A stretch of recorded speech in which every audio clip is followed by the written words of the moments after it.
bibigyan na lang kita. Ay, sino magbubukas sa akin? Alang ako, tatayo dito?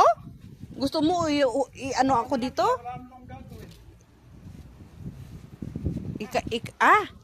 na lang kita dyan, wala namang gagawin. Saan? Sige na, bukas na. Ito na, dito na kami sa aming bahay. Nagpaano ako ng mata ko, panibagong check-up.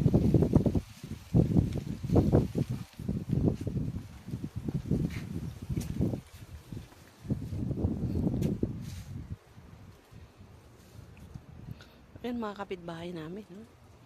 Lalaki ng bahay dito sa Saudi. Kita nyo kung alam nyo lang. Tapos, Tuwa sa akin. bakit?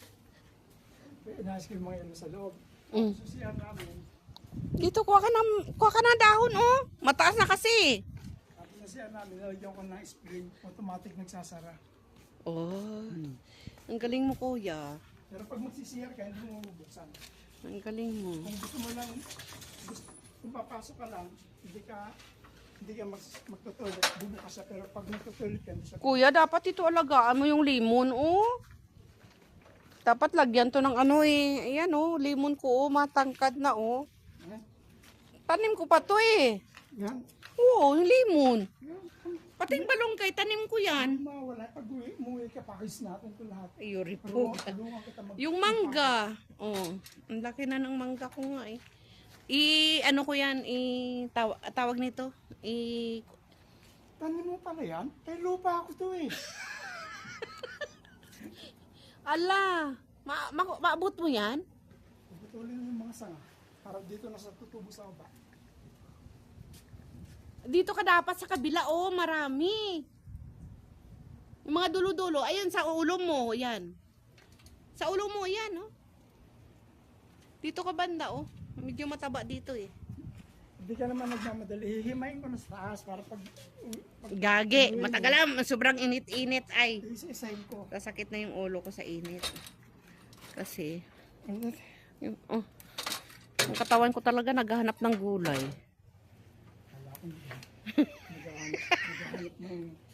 Gago. ng bimbang. Asawa ko lang magbimbang Yung sa akin. sa ano, pinag-aralan ko talaga. Ang alin? Yung dulong kwarto. Kailangan bago dumating yung titira doon, magamit muna natin yun. Saan? Doon sa kabila? Hindi ko kita ng camera. Ha? Hindi kita ng camera. Kailangan bago dumating dito yung Lagyan ng kamera? hindi kita ng camera. Kailangan bago dumating dito yung bagong hiner nila. Oo. Dapat magamit muna natin yun. Pagkakaya mo nito, Yun di puta. Ang tinutunan ka, ang tinutunan ko ano, akala ko kung ano yun. Sira ulo talaga to. Ay, sunod ka lang. joke ka lang. Tanong kapag nandun na tayong dali sa loob, anong ginagawa natin dito? Gago. Damihan mo kay ano. Bagong ano no, dahon no. Ayan sa tabi mo yan, yan. Ikaw lang talaga makakuha niyan, tumataas na eh. Kaya dapat, pag pinutol mo to, dyan naman sila tutubo sa baba. Dito? Hanggat hindi mo ito pinuputol, pataas ng pataas yan, mahirapan. Ay, di wala na tayo magulay kung putulin mo yan. Hindi, magkakasa nga naman dyan sa baba. Dito, putulin dito para bumaba siya. Oo. Pero yung itong tumutubo na yon, wag mo nakakalbuhin. Ay, Pag ano na,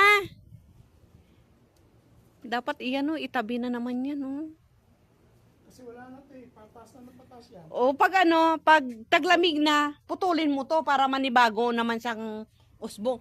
Ikaw kasi pinutol mong balunggay sa labas eh. Ang ganda-ganda kang balunggay doon sa labas, mataba. Tama na to.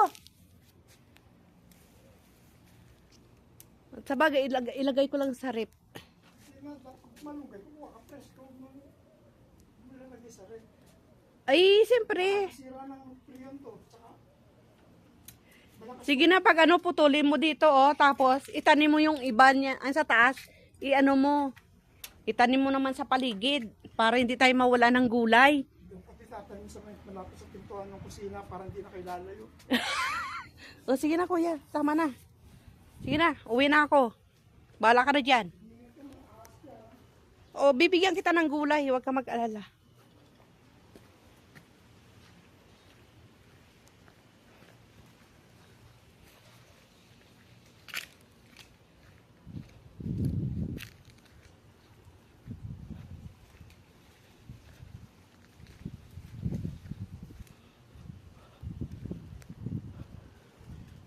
Dito na ako sa aming bahay.